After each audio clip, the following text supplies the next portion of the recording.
Saludos a todos los hermanos que están escuchando esta meditación, como siempre lo digo, especialmente un saludo a los hermanos de la iglesia Nueva Jerusalén y los hermanos de la iglesia del Redentor, que son las iglesias que pastoreo por la gracia de Dios. Me gustaría considerar hoy un texto que habla acerca del poder de la oración y la omnipotencia de Dios para responderla. Para ello, me gustaría que meditáramos en Hechos capítulo 4. Como siempre, vamos a orar antes. Padre nuestro que estás en el cielo, santificado sea tu nombre. Te pido que tú seas en este momento presidiendo a través de tu Santo Espíritu. Ayúdame a enseñar tu palabra, que tu gracia sea supliendo toda mi incapacidad y que tu palabra pueda alentarnos en nuestra vida cristiana, que pueda desafiarnos también a vivir vidas dignas y como tú quieres que las vivamos para ti. En el nombre de Jesús te lo pido. Amén. La iglesia en momentos difíciles, podríamos titular esta meditación. Eh, la iglesia en momentos difíciles.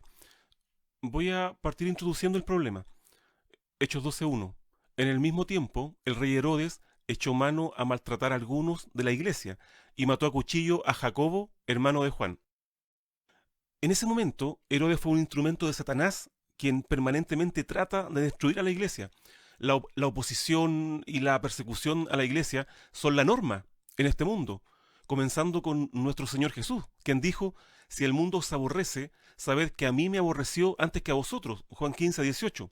Siguiendo con Esteban, la persecución de Pablo, ahora la de Herodes, después las del Imperio Romano, etcétera, hasta llegar a la persecución escatológica del anticristo hacia los santos del Altísimo. La libertad y la tolerancia religiosa son la excepción, la persecución es la norma.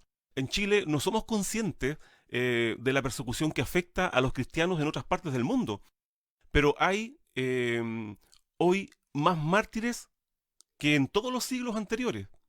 ¿Qué hizo Herodes? El versículo 1 dice que maltrató a algunos de la iglesia. Caló, que es maltratar, significa hacer daño, maltratar, lastimar, herir, injuriar. El texto puntualiza dos casos. Mató a Jacob, hijo de Zebedeo, hermano de Juan, y encarceló a Pedro, con miras a matarlo posteriormente. Me gustaría hacer algunas observaciones hasta aquí. ¿A quién acosa Satanás? ¿A quién acosó Satanás en aquel tiempo? A algunos de la iglesia. ¿Y a quiénes? A los líderes, a los mejores cristianos, a los apóstoles. ¿A quién acosa el día de hoy? A todos los hijos de Dios, pero sigue teniendo predilección por los consagrados, los temerosos de Dios, los que le sirven, los que se niegan a sí mismos, toman su cruz cada día y le siguen, trata de hacerlos caer. Los cristianos carnales no les son problema, al contrario, son agentes efectivos para destruir la iglesia desde adentro. Por sí solos se encargan de estorbar, de criticar, de juzgar, de dividir. ¿A quiénes maltrata Satanás hoy día? A los líderes. Un líder que cae, que escandaliza mucho más que un simple laico. Los falsos líderes, los falsos apóstoles que predican el evangelio de la prosperidad y otras tergiversaciones de la palabra, no les son problema. Al contrario, le ayudan a mantener las almas cautivas y condenadas al infierno. ¿Eres del tipo de cristiano que es blanco de Satanás? ¿O tu vida es tan marásmica espiritualmente hablando que Satanás no necesita maltratarte? Segundo, Dios tiene un propósito para cada uno de nosotros. Bajo las mismas circunstancias, bajo la misma persecución, Jacob fue muerto y Pedro fue liberado. Job 42:2 dice, yo conozco que todo lo puedes y que no hay pensamiento que se esconda de ti. La segunda frase del versículo no es una muy buena traducción. En hebreo, veló, yivatzer, minja, mesimá, significa no se puede impedir tu propósito. La traducción es mía, pero la atestiguan también otras versiones. El versículo debiera decir así, yo conozco que todo lo puedes y no se puede impedir tu propósito. O sea, Dios tiene el poder de hacer lo que quiera y con esa libertad y poder traza un plan distinto para cada uno de sus hijos. Dios tenía el poder de salvar a ambos apóstoles, pero su plan para Pedro fue que viviera y su plan para Jacobo fue que muriera. Esto nos enseña que debemos que debemos servir a Dios con alegría gratitud y resignación, sabiendo que todas las circunstancias por las que pasamos son parte del plan de Dios para nuestras vidas. La otra semana voy a ahondar un poco más en este tema, si Dios quiere. Nuestra iglesia también hoy día está bajo el ataque de Satanás. Nuestros pastores y líderes son acechados y algunos caen. Nuestras familias están bajo el ataque de Satanás y se desintegran cada vez en mayor número. Nuestras congregaciones son maltratadas por Satanás. La mundanalidad, el secularismo, las ideologías y filosofías de turno se introducen a ella y a nuestras vidas. Permítanme, en este punto, llevar el problema desde lo general a lo particular. Lo general es que Satanás estaba maltratando a algunos de la iglesia. Una de las víctimas de dicha persecución fue Pedro. Fue encarcelado y en el corto plazo sería muerto. Al igual que Pedro, en el tiempo de Herodes, los cristianos hoy se ven enfrentados a pruebas muy severas que incluso pueden llegar a poner en riesgo su vida. ¿Cuál debiera ser nuestra actitud ante ello? La iglesia primitiva nos la muestra. Nos muestra cómo debiéramos enfrentar pruebas de ese tipo. Quiero partir analizando eso, la actitud de la iglesia. ¿Qué hacía la iglesia para ayudar a Pedro? Primero, tenía su fe depositada en Dios. La iglesia hacía sin cesar oración a Dios por él, dice el versículo 5. La iglesia acudió a Dios inmediatamente. Lo dije en el sermón pasado. Esta actitud pudiera parecer obvia, pero no siempre lo es. Muchas veces Dios es nuestro último recurso en momentos de crisis. Vamos a Él luego de haber agotado todo aquello en lo que depositamos nuestra confianza. Pero la iglesia primitiva no tenía recursos, no tenía influencia, no tenía contactos. Solo tenía y dependía de Dios. Segundo, ¿qué hacía la iglesia? Esa fe era una fe práctica, porque oraba. La fe no puede ser un mero conocimiento intelectual de quién es Dios. Tenemos que aplicarla a nuestra vida cotidiana. El ejercicio de fe más básico que hay es la oración, pues mediante la fe y en base a los méritos del sacrificio de nuestro Señor Jesucristo en la cruz en favor nuestro, podemos acceder ante la presencia misma de Dios. Y eso es grandioso, eso es maravilloso. Somos pecadores, no tenemos ningún mérito para estar ante Dios, pero por la obra de Jesús podemos ir ante la presencia misma de Dios y hablarle, contarle nuestras penas, nuestras necesidades y con confianza, como un hijo lo hace con su padre.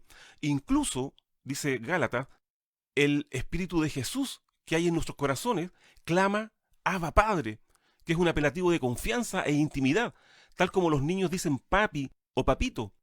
Si no somos hombres y mujeres de oración, este es el momento de comenzar. Las circunstancias que nos aquejan lo exigen. Tercero, esa era una fe que no decaía.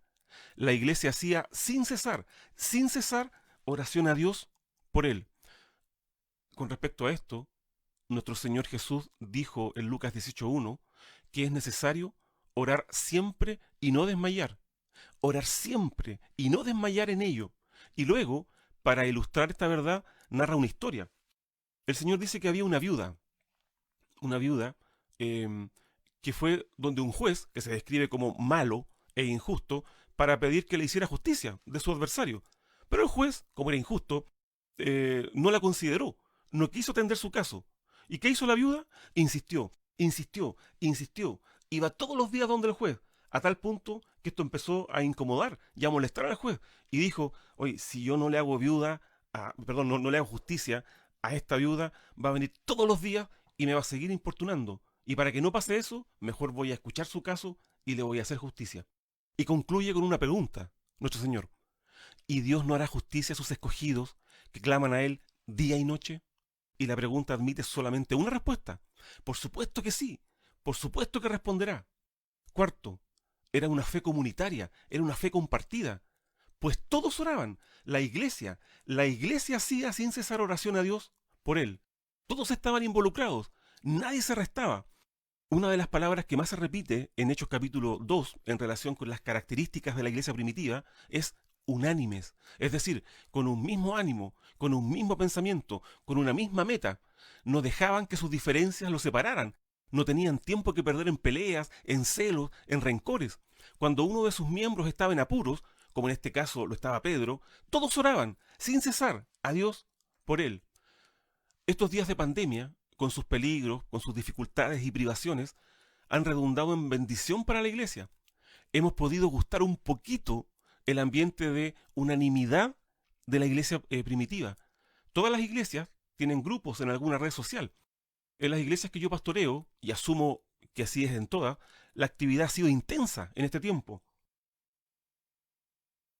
Nos preocupamos los unos de los otros, oramos los unos por los otros, nos llamamos. Algunos llevan comida a los que no pueden cocinar, otros se ofrecen a hacer las compras de aquellos que no pueden, entre otras. Entonces, ¿cómo respondió la iglesia ante la prueba de Pedro? La iglesia hacía sin cesar oración a Dios por él. En una segunda parte, me gustaría examinar cuál fue la respuesta de Dios. ¿Cómo respondió Dios? ¿Respondió Dios las oraciones de sus hijos? Por supuesto que sí. Siempre lo hace. Quisiera recordar aquí que la respuesta de Dios también puede ser no. No siempre responde positivamente. A veces responde no. Y si no, hay que recordar el caso de Pablo, que le dijo 3 veces a Dios que le quitara ese aguijón. Y Dios le dijo, no, te basta mi gracia, porque mi poder en tu flaqueza se perfecciona. O cuando Moisés le pidió a Dios que lo dejara entrar a la tierra prometida. Y Dios le dijo, no, déjate de pedirme eso porque no vas a entrar a la tierra prometida. Dios no es una herramienta todopoderosa que está ahí permanentemente a nuestra disposición para utilizar positivamente en nuestro favor en todas las circunstancias. Dios es un ser personal, todopoderoso, que tiene un plan para cada uno de nosotros. Y en ese plan, la respuesta a veces puede ser no. Esto toma una relevancia especial cuando está en riesgo nuestra vida o la de nuestros seres queridos. Escuchaba hace bastante tiempo atrás a una figura de la televisión chilena en una entrevista decir que él perdió la fe cuando murió su abuelita, pues Dios no quiso salvarla.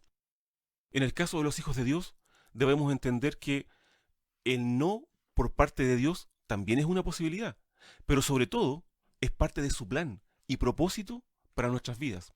¿Recuerdan Job 42:2? Yo conozco que todo lo puedes y no se puede impedir tu propósito. ¿Habrá orado la iglesia primitiva por Jacob? El texto no lo dice, pero podemos asumir que sí lo hicieron. Aún así, fue muerto. ¿Escuchó Dios la oración de su pueblo en favor de él? Por supuesto que sí, siempre lo hace, pero la respuesta fue negativa. Volviendo al caso de Pedro, ¿cómo respondió Dios a la intensa oración de la iglesia en favor de Pedro? Quiero considerar 2 aspectos solamente. Primero, postergó la respuesta hasta el último momento.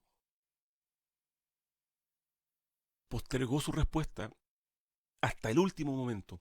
Los versículos 3 y 4 nos dicen que eran los días de los ácimos o panes sin levadura y que Herodes pensaba sacar a Pedro al pueblo después de la Pascua. Sacarle al pueblo es un eufemismo para decir que pensaba matarlo después de la Pascua. No quería matarlo durante la fiesta porque recuerden que su objetivo era agradar al pueblo, quedar bien con él. La Pascua era una fiesta que duraba 8 días, del 14 al 21 de Nisán, que era el primer mes. El 14 se mataba y comía el cordero. Del día 15 al día 21 se celebraba la fiesta de los panes sin levadura. Es probable que Herodes haya matado a Jacob antes de la Pascua y luego esperaría a que pasara esta para matar a Pedro. Ok, imaginemos que es el 14 de Nisán, la Pascua, y el pueblo comienza a orar. 14 de Nisán, viernes. Dios no respondió.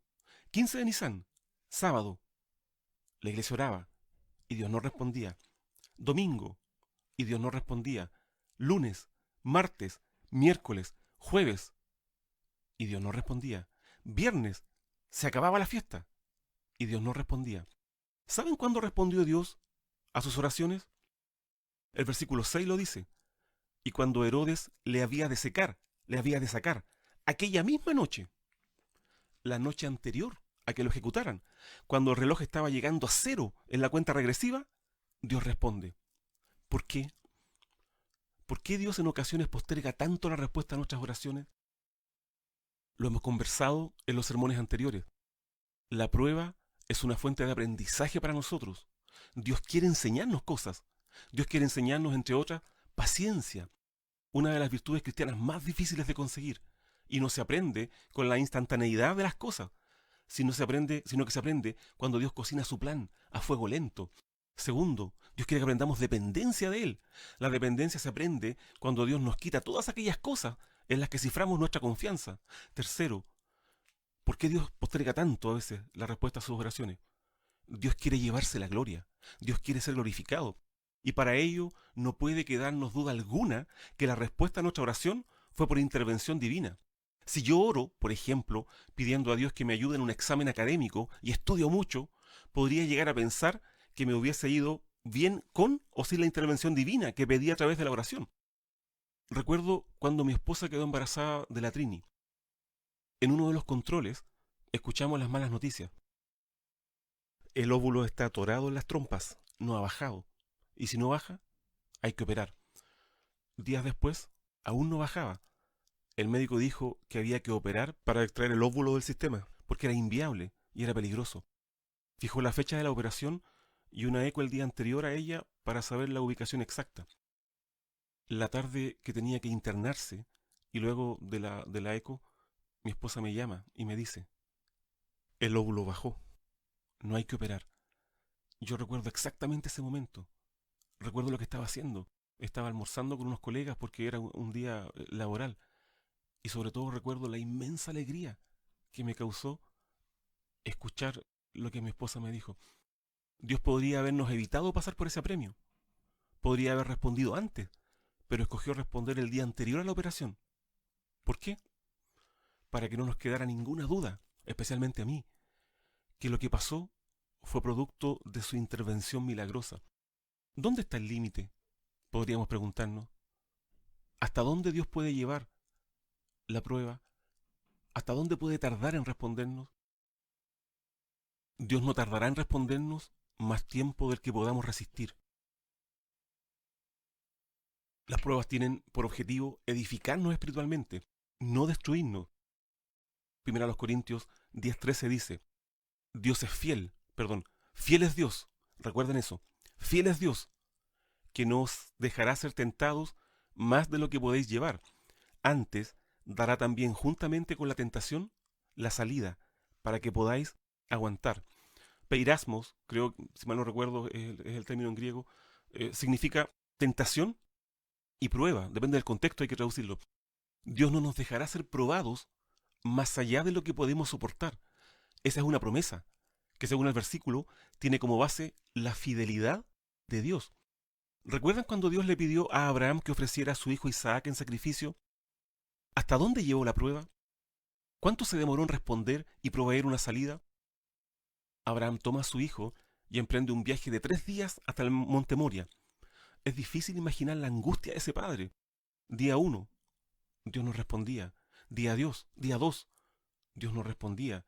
Día 3, Dios no respondía. Llegaron al lugar, desembalaron. Abraham preparó el altar, puso la leña, amarró a Isaac, lo puso sobre el altar, tomó el cuchillo y Dios no respondía. Levantó la mano con el cuchillo en ella para sacrificar a su hijo. La iba a bajar y recién ahí Dios responde y provee. ¿Por qué llevó a Abraham hasta ese límite? Porque la fe de Abraham lo podía soportar, como lo mostraré en el punto siguiente. Entonces, ¿cómo respondió Dios a la oración de la iglesia en favor de Pedro? En primer lugar, postergó la respuesta hasta el último momento. Segundo, actuó de una forma que ellos no esperaban. Intervino de una forma que ellos no esperaban. La iglesia oraba por Pedro, pero ¿qué pedirían específicamente en sus oraciones? ¿Qué pide uno a Dios cuando, por ejemplo, nos solicitan interceder por algún misionero encarcelado en algún país islámico o comunista? Uno no pide, Señor, que adquiera la capacidad de atravesar paredes o adquiera la capacidad de levitar para que pueda escapar. No, uno pide en términos genéricos y terrenales. Ayúdalo, sálvalo, sánalo, sostén su fe, fortalécelo. Y en la mente uno tiene la idea o la esperanza que Dios tal vez toque corazones, que alguien intervenga en favor de él.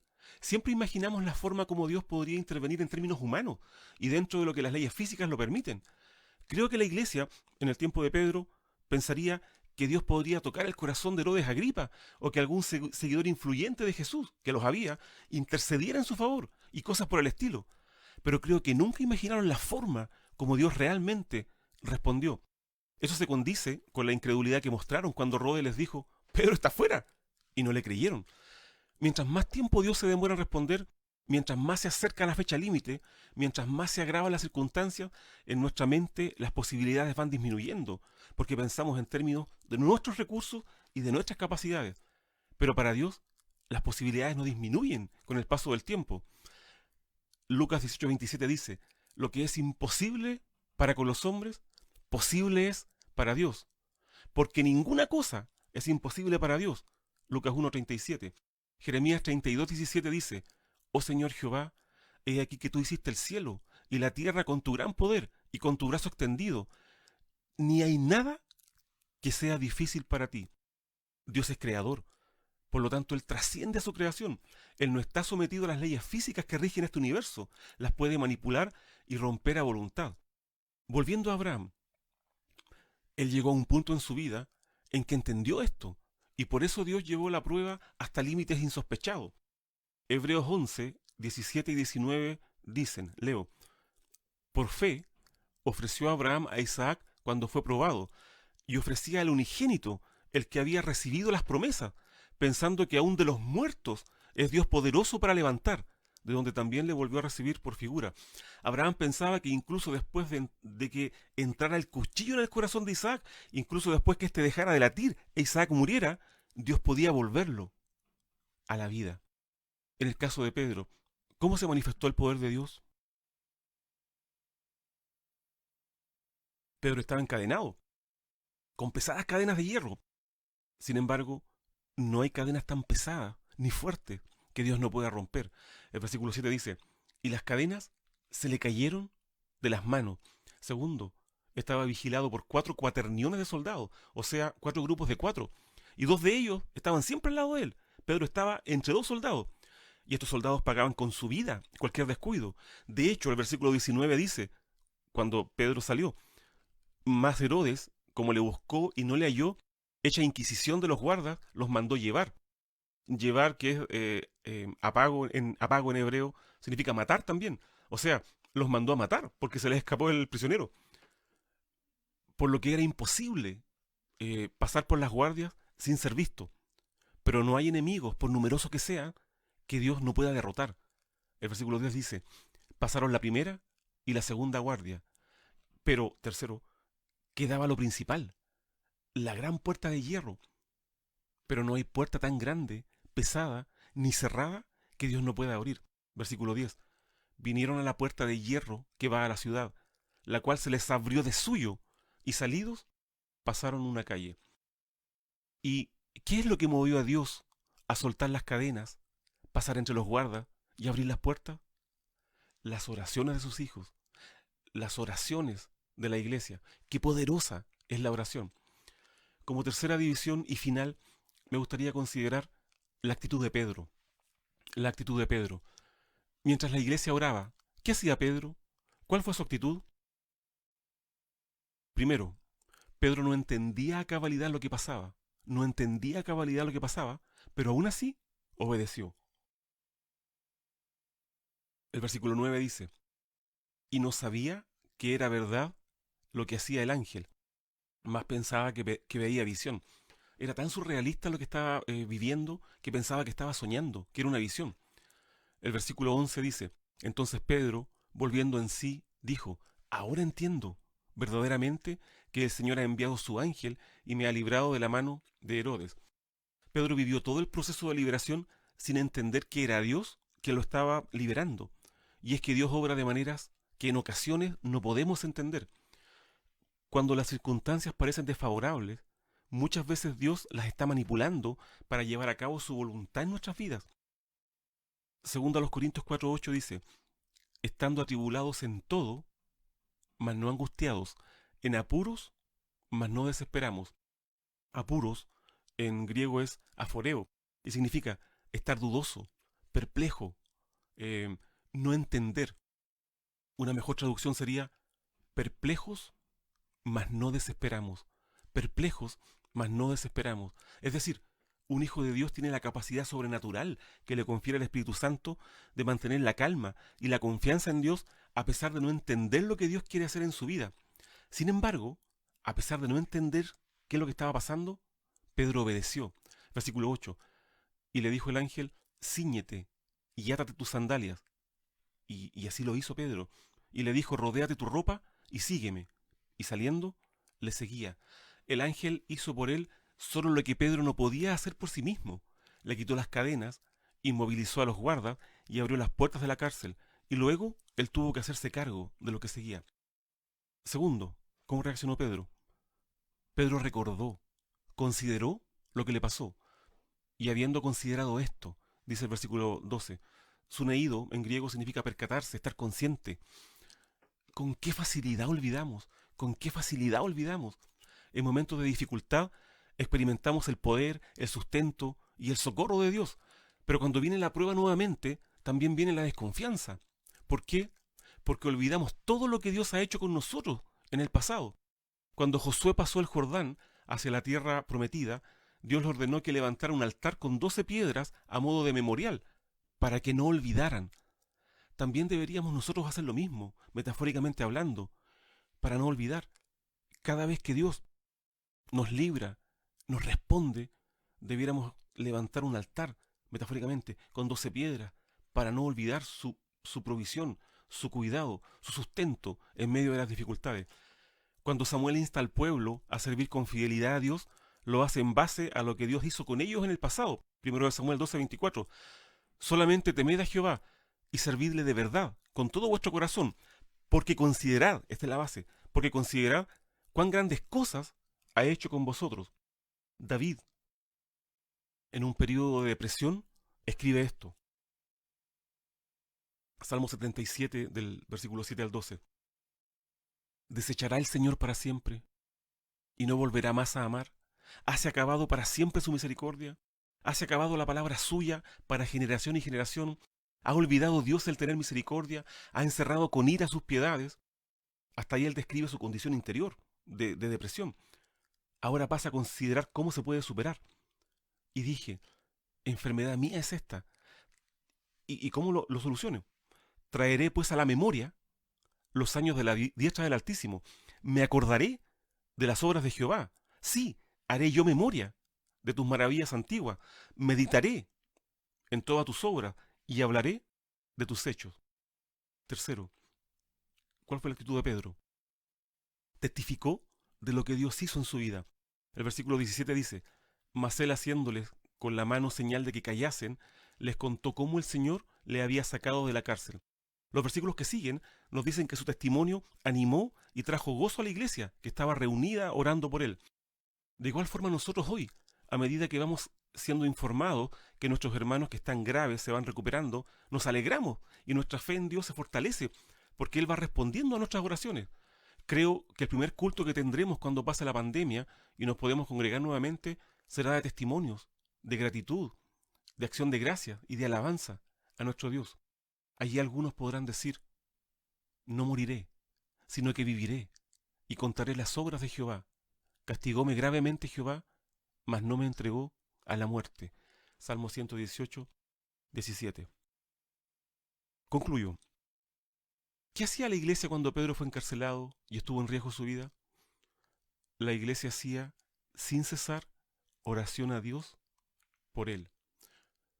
Termino instando a cada uno de ustedes, a cada uno de los hermanos de la Iglesia Nueva de Jerusalén y también de la Iglesia del Redentor, a no decaer en sus oraciones, a no decaer en nuestras oraciones, especialmente por nuestros hermanos enfermos.